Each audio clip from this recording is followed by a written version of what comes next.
Well, let's go back to our story that we're referring to in our viewer question this morning. Defence Minister Nosiviwe Mapisa-Nqakula's remarks that there's no evidence of insurrection or a coup attempt are not supported by facts. That's according to Acting Minister in the Presidency, Kumbotso Ntshavheni. President Ramaphosa has described last week's violence as a failed insurrection. But his Defence Minister seems to have a different idea of how things happened.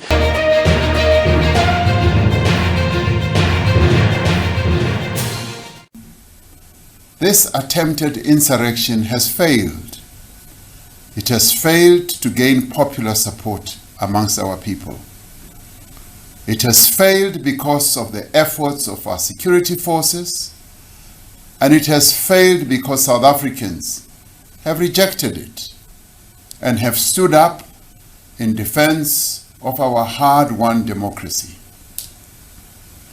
I saw the determination of our people in defending their democracy in action.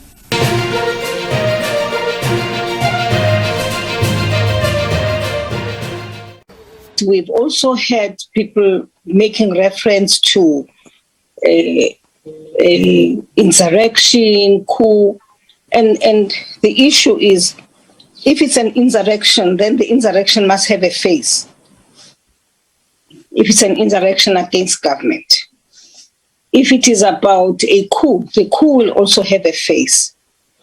But none of those so far talk to that. Our view is that we probably are seeing signs of a counter-revolution, which is creeping in the form of criminality and thuggery, and of course it's a very unfortunate situation.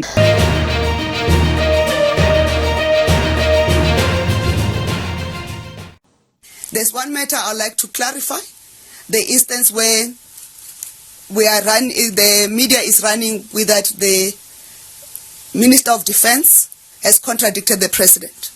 We want to clarify that the position of government is that, as articulated by the President, of an attempt at insurrection in the country.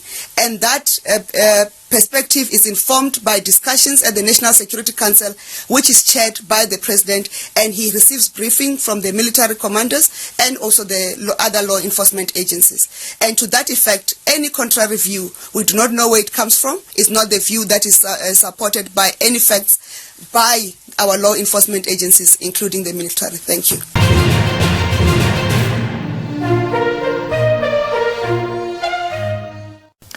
Welcome back. Let's take a look at the top stories. President Cyril Ramaphosa has reprimanded Defence Minister Nosiviwe Mapisa-Nqakula for conveying an ANC delegation to Zimbabwe on an Air Force plane earlier this month. The president has further sanctioned the minister by imposing a salary sacrifice for 3 months starting from November. In a statement, Ramaphosa says Mapisa-Nqakula's salary should be paid into the Solidarity Fund, which was established to support the country's response to the coronavirus pandemic. Furthermore, he has directed Mapisa-Nqakula to make sure that the ANC reimburses the state for the costs of the flight to Harare and to report to him once that has been done. An ANC delegation led by Secretary General Ace Magashule went to the neighboring Zimbabwe to meet with ZANU-PF leaders to iron out domestic issues in that country, including the economic downturn.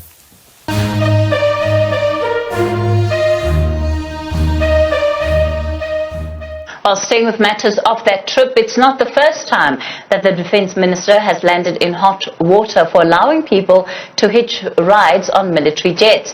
In 2015, it was reported that Mapisa-Nqakula smuggled a woman who was in a relationship with her late son into the country.